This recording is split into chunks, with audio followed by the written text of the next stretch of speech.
The rumble of tanks faded into the roar of engines. America, victorious after World War II, was ready to embrace peace and prosperity. The open road beckoned, a symbol of freedom and a future shimmering with chrome and possibility. Families, weary from years of rationing and sacrifice, craved the comfort and excitement of a brand-new car. The auto industry, having retooled from wartime production, was eager to meet this demand. Assembly lines, once churning out tanks and jeeps, roared back to life, stamping out gleaming new vehicles. Yet, a sense of stagnation lingered. The big three, Ford, General Motors, and Chrysler, dominated the landscape, their designs largely unchanged from the pre-war era. America was ready for something new, a car that reflected the optimism and innovation of a nation on the move. But the titans of the industry, comfortable in their oligarchy, seemed content to offer more of the same. Little did they know, a storm was brewing, a force of disruption personified in a determined, charismatic entrepreneur from Michigan, Preston Tucker.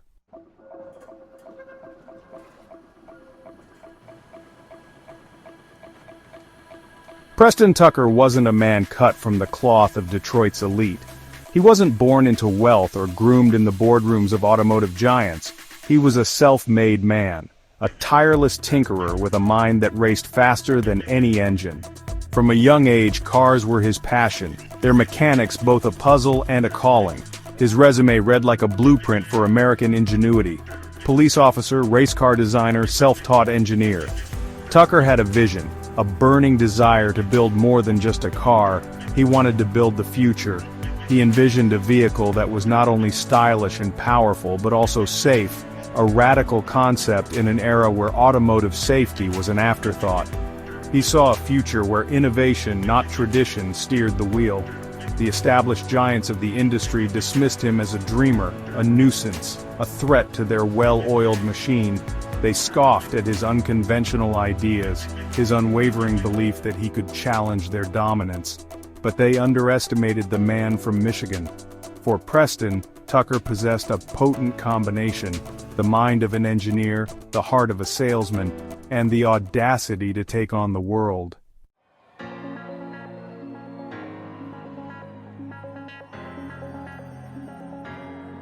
In the heart of the American heartland, under the watchful gaze of a nation yearning for something new, the Tucker 48 was unveiled. It was a car unlike any other, a symphony of chrome and curves that seemed to have rolled straight out of a science fiction dream. Its sleek, aerodynamic body, a radical departure from the boxy designs of its contemporaries, sliced through the air with a promise of speed and efficiency. But the Tucker 48 was more than just a pretty face. It was a showcase of groundbreaking engineering, each feature a testament to Tucker's commitment to safety and innovation. The Cyclops Eye, a central headlight that turned with the steering wheel, illuminated the road ahead with an almost otherworldly glow. The rear-mounted engine, a powerful departure from convention, promised superior weight distribution and handling. And then there were the safety features: seatbelts, a padded dashboard, a windshield designed to pop out in a collision, features unheard of in an era where car safety was an afterthought. The Tucker 48 wasn't just a car, it was a glimpse into the future, a tantalizing taste of what could be.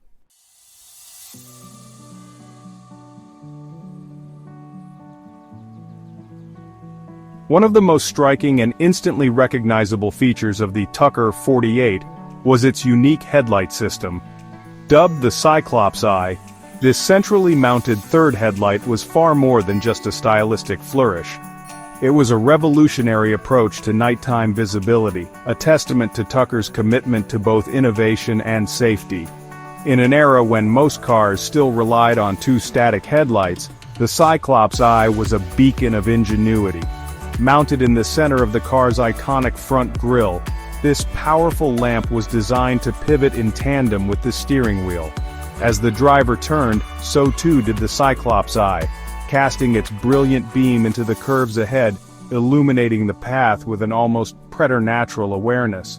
This seemingly simple innovation addressed a critical shortcoming of traditional headlights, which often left drivers in the dark when navigating winding roads at night. The Cyclops Eye, with its ability to see around corners, offered an unprecedented level of nighttime visibility, enhancing both safety and driving confidence. This commitment to pushing the boundaries of automotive lighting extended beyond the Cyclops Eye. The Tucker 48 also featured independent parking lights integrated into the front fenders.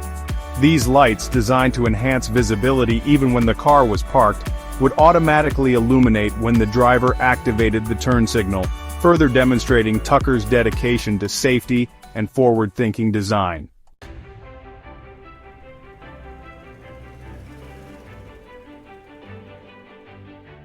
Section 2, Power Rearranged, the Unconventional Engine. While the Cyclops Eye commanded attention from the front, the Tucker 48 held another surprise under its sleek hood, or rather behind its rear seats. In a bold departure from convention, Tucker opted to place the car's engine in the rear, a layout that was practically unheard of in American automobiles at the time. This unconventional design choice wasn't driven by a desire for mere novelty.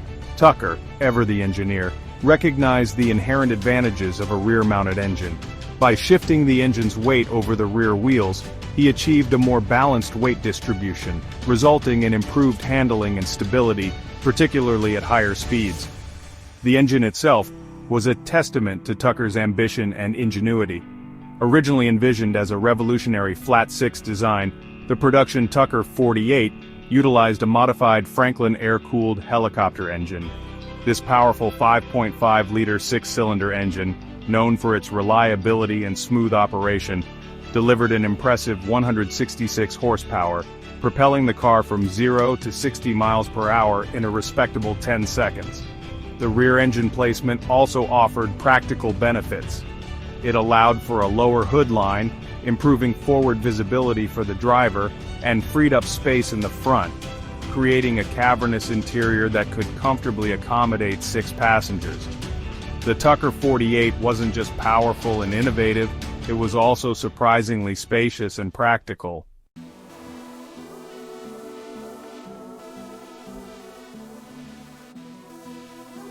Section 3, Safety First, a novel concept.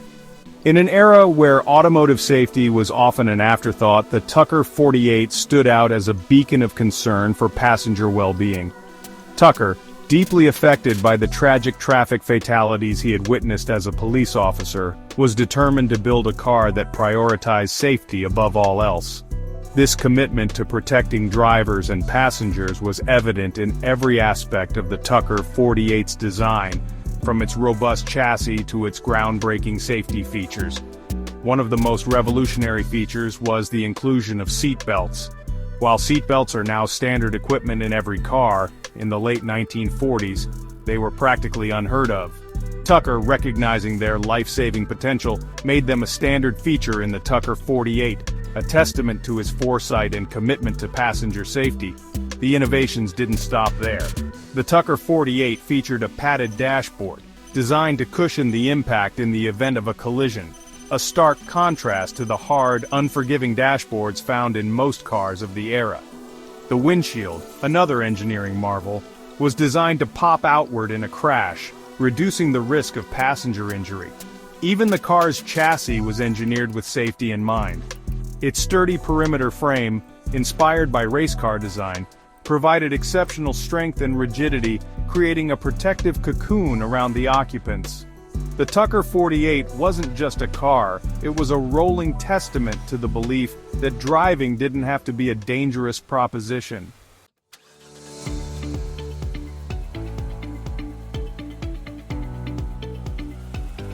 Section 4, a symphony of style and substance design that dared to be different. The Tucker 48 wasn't just technologically advanced, it was a head-turner, a rolling sculpture that challenged the very notion of what a car should look like. Designed by stylist Alex Tremulis, the Tucker 48 was a symphony of curves and chrome, a radical departure from the boxy conservative designs that dominated the post-war automotive landscape. Its aerodynamic form, honed through extensive wind tunnel testing, wasn't just about aesthetics, it was about efficiency. The smooth, flowing lines reduced drag, enhancing fuel economy and performance. This commitment to aerodynamic design was evident in every detail, from the integrated fenders to the flush-mounted door handles. The car's most distinctive feature, its rear fins, were more than just stylistic flourishes. Inspired by aircraft design, these fins were intended to improve stability at high speeds, a testament to Tucker's belief that form should follow function. The interior of the Tucker 48 was equally impressive, a masterpiece of mid-century modern design. Spacious enough to comfortably seat 6 passengers, the cabin featured a wraparound windshield that offered panoramic views, plush upholstery, and an array of innovative touches, including a pop-out safety light in the center of the steering wheel and doors that opened by pushing a button.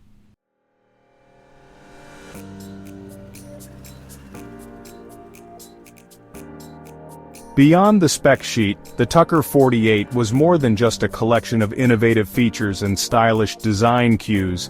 It was a symbol of hope, a testament to the power of dreams in the face of adversity. It embodied the spirit of post-war America, a nation eager to embrace the future, to break free from the constraints of the past. In a time when the big three automakers seemed content to churn out slightly updated versions of their pre-war models, the Tucker 48 dared to be different. It was a bold challenge to the status quo, a declaration that the American automotive industry was capable of more than just incremental innovation. The car's very existence was a testament to the unwavering belief of one man, Preston Tucker, in his vision. He faced countless obstacles, from skeptical investors to hostile competitors, but he refused to give up on his dream. The Tucker 48 was a testament to his resilience, his ingenuity, and his unwavering belief in the power of innovation. More than just a car, the Tucker 48 was a symbol of what could be, a glimpse into a future where safety, innovation, and style were no longer mutually exclusive.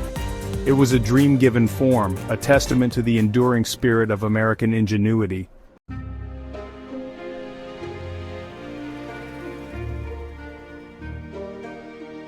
The Tucker 48, despite its revolutionary design and undeniable appeal, faced an uphill battle from the start. The established automotive giants, threatened by Tucker's audacity and the potential disruption his car represented, viewed him and his creation with suspicion and hostility. Adding to his woes, the Securities and Exchange Commission launched an investigation into his company, fueled by rumors of financial impropriety and allegations of stock manipulation.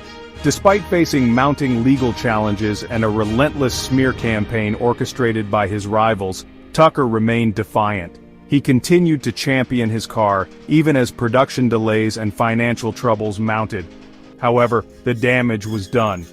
The negative publicity surrounding the SEC investigation, coupled with the relentless pressure from the Big Three, took its toll. In 1949, less than a year after production began, the Tucker Corporation was forced to halt operations. Only 51 Tucker 48s were ever built, leaving behind a legacy of what might have been. The dream of a safer, more innovative, and more stylish American car was deferred, a victim of corporate intrigue, government scrutiny, and the inherent challenges of challenging an entrenched industry.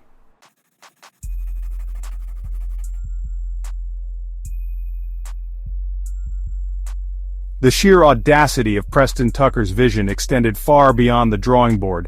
To build the car of tomorrow, he needed a factory unlike any other, a place where innovation could flourish and dreams could take shape in steel and chrome. He found his industrial utopia in the heart of the American Midwest, a sprawling testament to wartime production now poised to birth a different kind of marvel, the Dodge Chicago plant. This colossal complex, a city unto itself, had once echoed with the roar of engines destined for B-29 bombers, a symphony of industry fueling America's fight for freedom.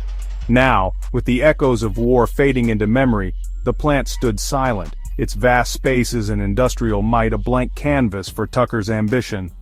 The acquisition of the Dodge Chicago plant was a masterstroke, a bold gamble that spoke volumes about Tucker's unwavering belief in his vision.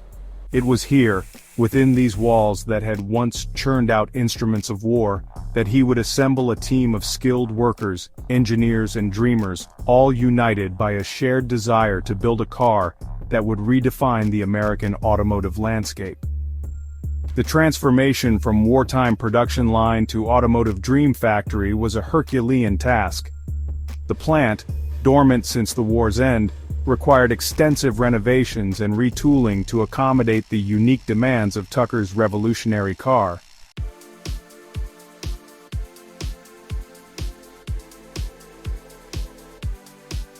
Section 2. A City Within a City, the Scale of Tucker's Ambition. Stepping through the gates of the Dodge Chicago plant was like entering a self-contained industrial city. The sheer scale of the operation was breathtaking, a testament to the ambition that fueled Tucker's dream. Vast assembly halls stretched out as far as the eye could see, their cavernous interiors echoing with the clang of hammers, the hiss of welding torches, and the excited chatter of workers. A labyrinthine network of overhead cranes, capable of lifting tons of machinery with balletic grace, crisscrossed the factory floor, transporting partially assembled cars and massive components with precision. The air crackled with a palpable energy, a sense of purpose and excitement that permeated every corner of the operation. Within the plant's sprawling confines, a complex ecosystem of specialized departments hummed with activity. Skilled machinists, their faces illuminated by the warm glow of lathes and milling machines, transformed raw metal into intricate engine parts. Teams of welders, their masks lowered like futuristic visors, fused together the car's innovative chassis with bursts of sparks and showers of molten metal.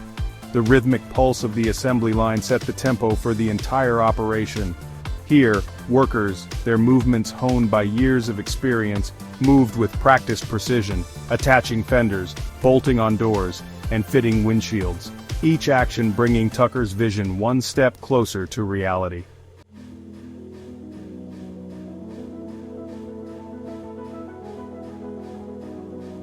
Section 3. Birth of a Car. From Blueprint to Reality. Within the controlled chaos of the factory floor, Tucker's designs leaped from the drawing board to become tangible metal and glass. The birth of a Tucker 48 was a testament to human ingenuity and a shared dream. It began with the chassis, a symphony of steel providing unparalleled strength. Skilled welders fused together the frame with art and precision. The rear-mounted Franklin engine, a powerful six-cylinder, promised to propel the Tucker 48 to impressive speeds.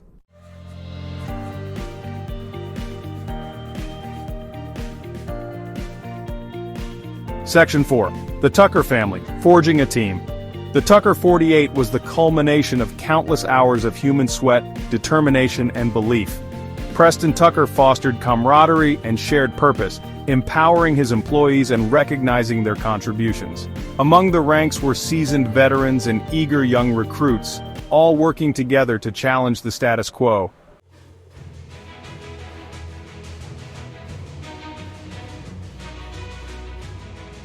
The path to automotive revolution was paved with challenges and setbacks.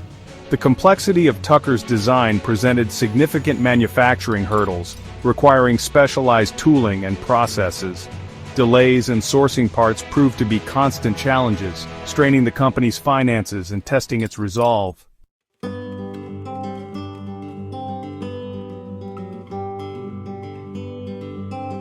As the Tucker Corporation raced to market, the walls seemed to close in. The SEC launched an investigation into the company's dealings, fueled by rumors and allegations. The negative publicity scared off potential investors, casting a shadow over the company's future. Despite setbacks, the workers remained loyal, understanding they were building a symbol of American ingenuity.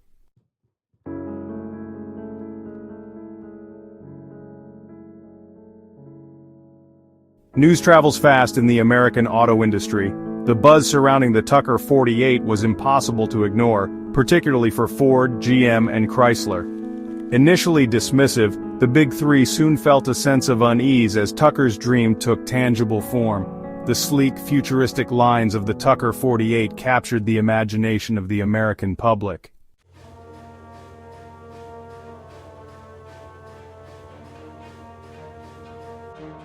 Section 2. The Giant Stir, a threat to the established order. The Big Three recognized the potential threat Tucker posed to their dominance. Tucker, unburdened by tradition, was a disruptor who threatened to upend their world. The industry giants decided on a subtle approach, using whispers, rumors, and political maneuvering to undermine Tucker's credibility.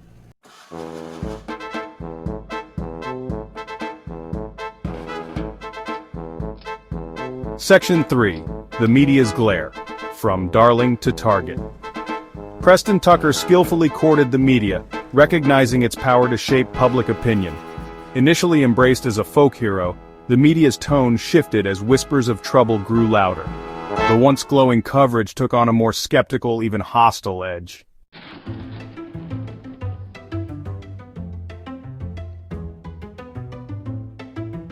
Section 4. The SEC Investigation Seeds of Doubt. The SEC launched a formal investigation into the Tucker Corporation, fueled by anonymous tips and allegations. The investigation cast a long shadow over the company's operations, creating the impression of a company in disarray.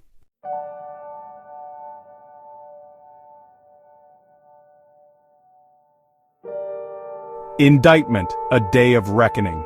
The courtroom was tense, reporters jostling for position. At the center, Preston Tucker awaited his fate.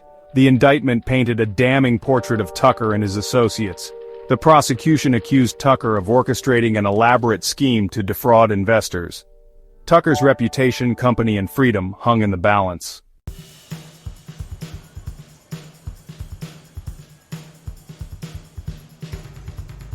The prosecution sought to dismantle the image of Preston Tucker as a visionary entrepreneur. They argued that Tucker's true goal was to generate hype, knowing he lacked the resources to deliver. The prosecution pointed to unorthodox fundraising methods as evidence of intent to defraud. They highlighted production delays and financial struggles as proof of Tucker's reckless ambition.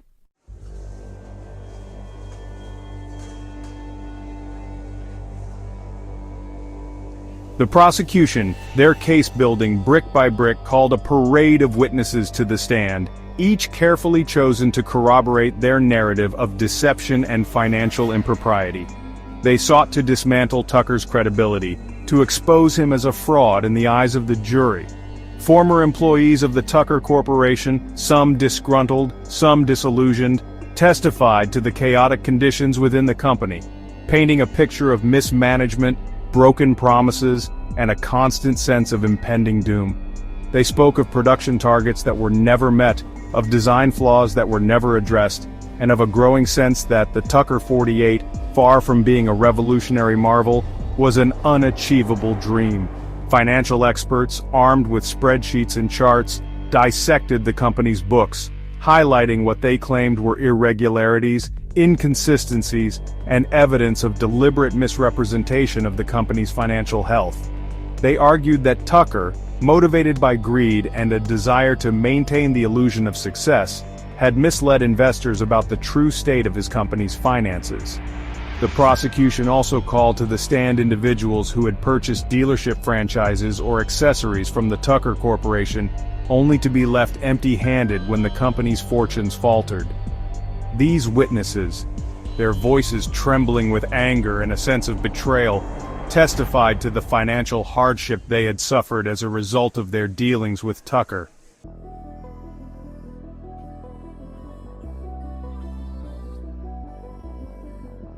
The tension in the courtroom reached a fever pitch as Preston Tucker, his face a mask of determination, took the stand.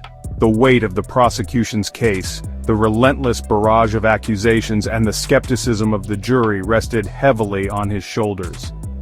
He knew that the outcome of the trial, the fate of his company, and his very legacy hinged on his ability to convince the jury of his innocence.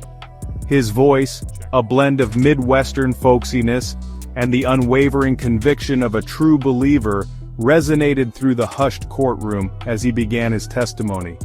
He spoke of his lifelong passion for cars, his dream of building a vehicle that was not only stylish and powerful but also safe, a car for the modern age. He acknowledged the challenges, the setbacks, and the mistakes that had been made along the way.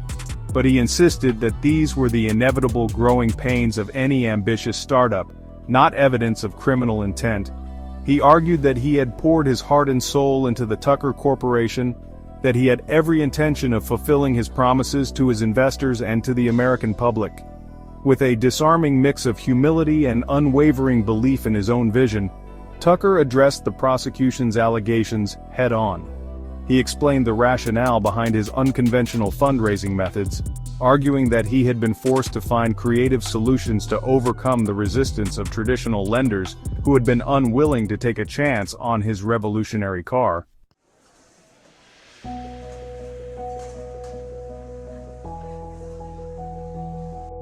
The defense team, facing an uphill battle against a well-prepared and relentless prosecution, adopted a multi-pronged strategy designed to cast doubt on the prosecution's narrative and to portray Preston Tucker as a victim of circumstance rather than a calculating criminal mastermind.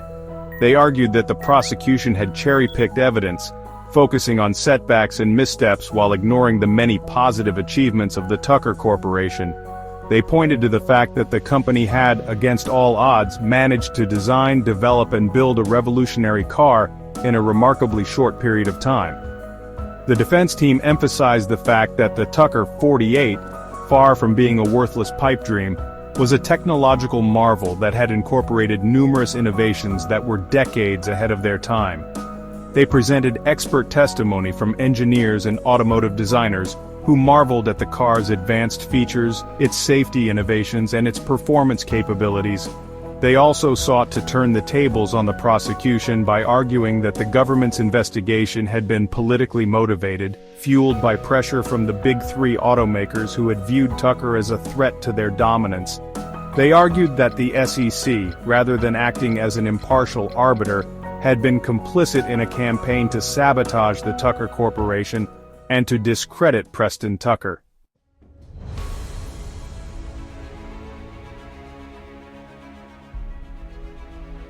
The air in the courtroom crackled with anticipation as the attorneys for both sides rose to deliver their closing arguments. The jury, their faces etched with the strain of weeks of testimony, listened intently, their decision soon to determine the fate of Preston Tucker and his dream. The prosecution, their voices echoing through the hushed courtroom, hammered home their central theme, that Preston Tucker was a con man, a master manipulator who had used charm, charisma, and a healthy dose of deception to swindle investors out of their hard-earned money. They painted a picture of a man driven by greed, a man willing to say anything, promise anything, to achieve his own selfish ambitions. The defense, in a final, impassioned plea, urged the jury to look beyond the prosecution's narrow focus on financial irregularities and to see Preston Tucker for what he truly was, a visionary, a dreamer, a man who had dared to challenge the status quo and who had come tantalizingly close to achieving the impossible. They spoke of the thousands of jobs that Tucker had created, the hopes that he had inspired, and the legacy of innovation that he would leave behind, regardless of the jury's verdict. They reminded the jury that America was a nation built on dreams, that risk-takers and innovators like Preston Tucker were the lifeblood of the American spirit.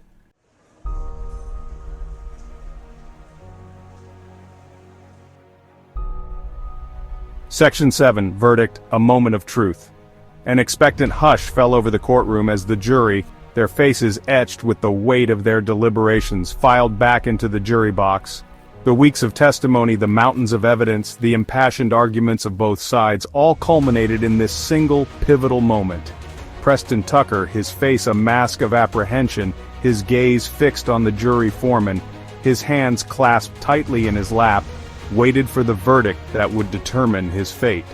In the matter of the United States of America versus Preston Tucker and his associates, on the charge of conspiracy to defraud, we the jury find the defendants. The foreman paused, his voice echoing in the silent courtroom, each word imbued with the weight of judgment. Not guilty. A collective gasp rippled through the courtroom, a wave of astonishment and relief washing over the assembled spectators. Preston Tucker, a broad smile spreading across his face, his eyes welling with tears, embraced his wife Vera. their shared joy a stark contrast to the somber mood that had pervaded the courtroom just moments before. The verdict, a stunning rebuke to the prosecution, and a resounding vindication for Preston Tucker, sent shockwaves through the American legal system and the automotive industry. The man who had dared to challenge the titans of Detroit, the man who had been branded a fraud and a charlatan, had emerged from the crucible of the courtroom victorious, his reputation, if not his company, intact.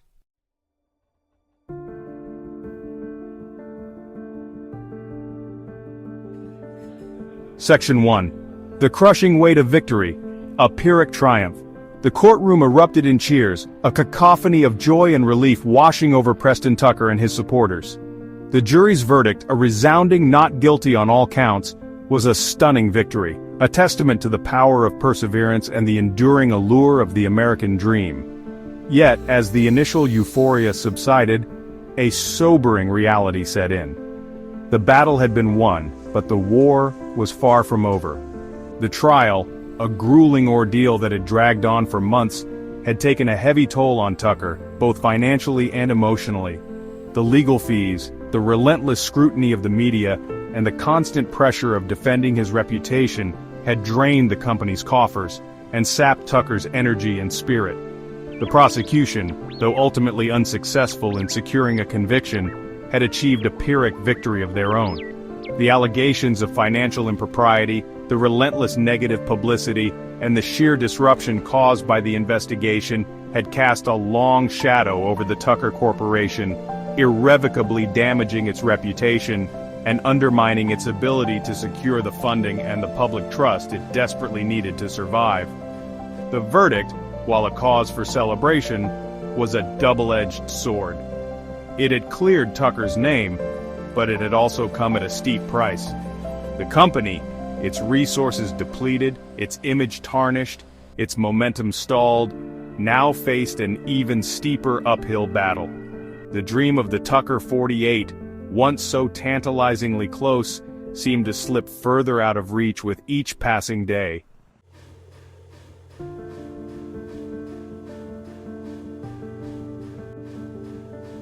Section 2. Dreams Deferred, the Demise of the Tucker Corporation. The months following the trial were a blur of frantic activity and fading hopes for Preston Tucker and his beleaguered company. The court of public opinion may have exonerated him, but the business world, a realm often more unforgiving than any courtroom, had already rendered its verdict. Investors, once eager to get a piece of the Tucker dream, now shied away, spooked by the SEC investigation and the lingering whispers of financial instability. Suppliers, once willing to extend credit and work with the upstart company, now demanded payment up front, their faith in Tucker's vision shaken by the relentless negative publicity.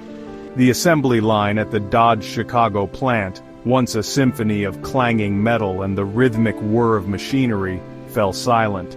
The workforce, their loyalty to Tucker unwavering, their dreams intertwined with the fate of the company, were laid off, their skills no longer needed in a factory that had fallen silent. The doors of the Tucker Corporation, once a symbol of American ingenuity and entrepreneurial spirit, closed for the last time in 1949, less than a year after the triumphant unveiling of the Tucker 48. The dream of a safer, more innovative, and more stylish American car had run aground on the shoals of corporate intrigue, government scrutiny, and the harsh realities of the marketplace. In the end, only 51 Tucker 48s were ever built, a testament to both the brilliance of Preston Tucker's vision and the tragic circumstances that prevented it from reaching its full potential. The cars, once symbols of a brighter automotive future, were now orphans, scattered relics of a dream deferred.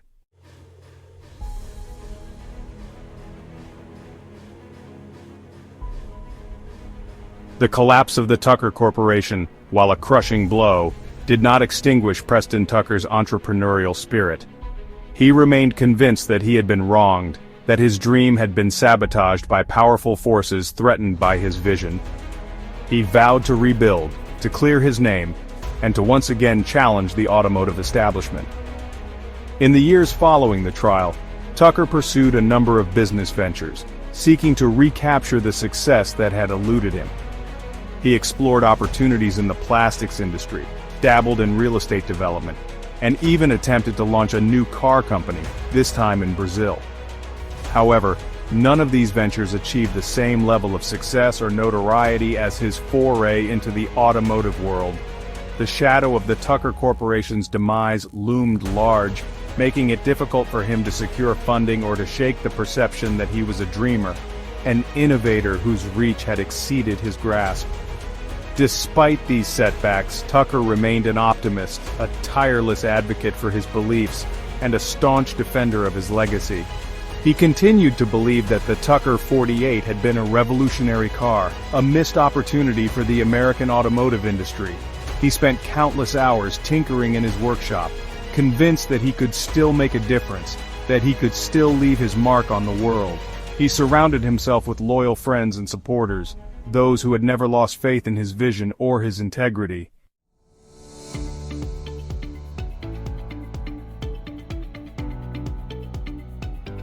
The Tucker 48, once a symbol of a dream shattered, has, in the decades since its untimely demise, become an icon of American ingenuity, a testament to the enduring allure of innovation and the enduring power of a compelling story.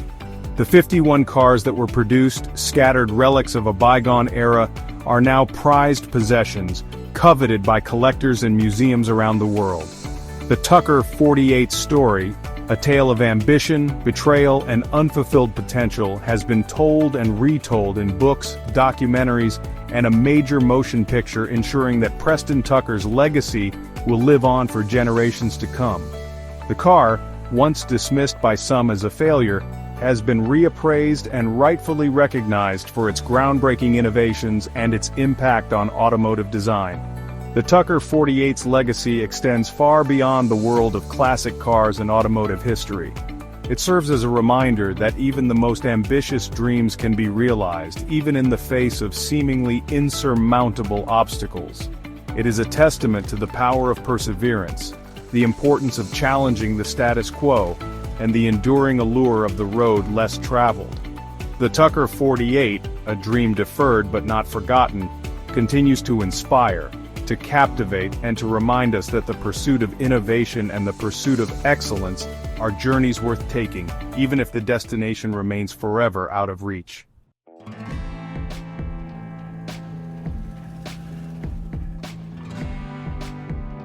Though the Tucker 48 arrived like a comet, blazing brightly but briefly, its influence resonated long after the company's demise.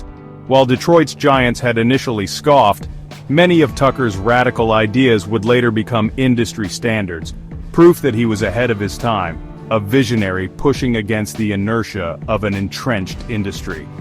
Consider the now ubiquitous seatbelt. Tucker's inclusion of this basic safety feature, practically unheard of in 1948, was met with resistance from both consumers and competitors. Yet today, it stands as a stark reminder of his commitment to passenger safety, a value that would eventually become paramount in the automotive industry. The Tucker 48's pop-out windshield, designed to reduce injuries in a collision, foreshadowed the development of modern safety glass and crumple zones, concepts that prioritize passenger well-being in the event of an accident. Though these features were deemed outlandish at the time, they laid the groundwork for a fundamental shift in automotive design philosophy. Even the Cyclops Eye, the centrally mounted headlight that swiveled with the steering wheel, has echoes in contemporary vehicles. While not directly replicated, its underlying principle of enhancing visibility and adapting to driving conditions can be seen in modern adaptive headlight systems, which adjust the direction and intensity of the headlight beam based on steering angle, speed, and surrounding light conditions.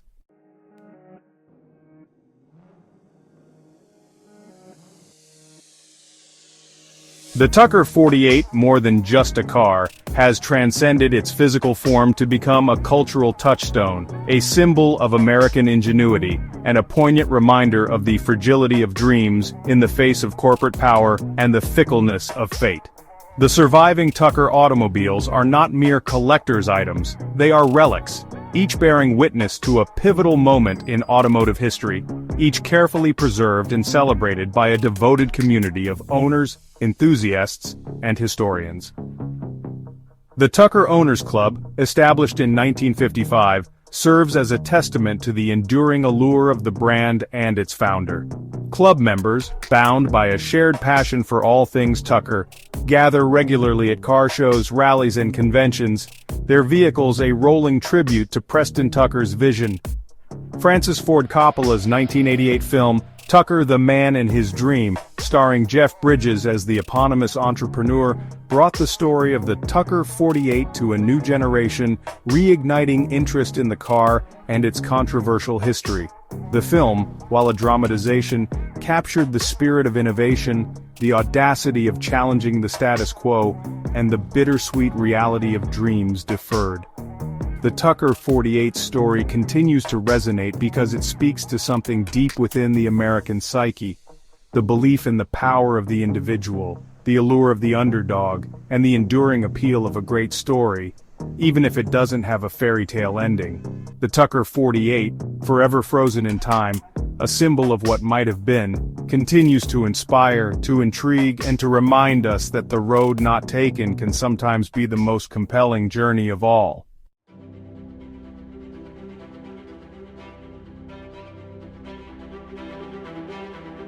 The sleek, futuristic lines of the Tucker 48, forever frozen in time, stand as a poignant reminder of a dream unfulfilled, a vision of the future that never quite materialized.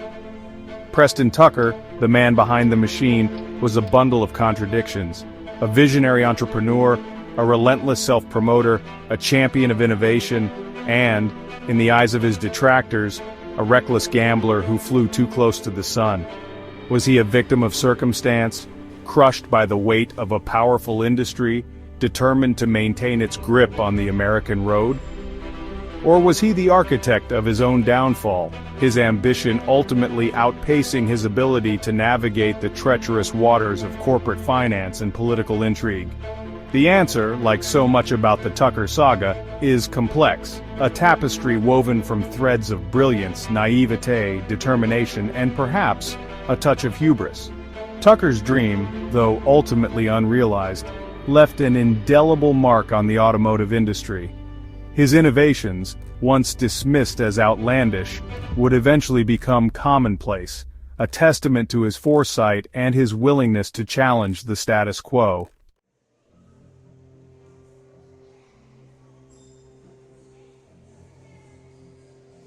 The Tucker 48, a mere 51 examples of which grace museums and private collections, is a tangible symbol of a pivotal moment in American history. It embodies the post-war optimism, the entrepreneurial spirit, and the unshakable belief in the power of innovation that defined a generation. It's a reminder that progress is rarely linear, that the path to innovation is often littered with obstacles, and that even the most audacious dreams can be derailed by forces beyond our control. Yet, it also stands as a beacon of hope, a testament to the enduring power of human ingenuity and the unwavering spirit of those who dare to dream big. The next time you fasten your seatbelt, glance at a padded dashboard, or marvel at the adaptive headlights illuminating a winding road, remember the legacy of Preston Tucker and the car that dared to be different. The Tucker 48 may have been a commercial failure, but its impact on automotive safety, design, and the very soul of American innovation is undeniable. It serves as a timeless reminder that even in defeat, there can be a lasting victory, etched not in sales figures but in the annals of history and the hearts of those who dare to challenge the impossible.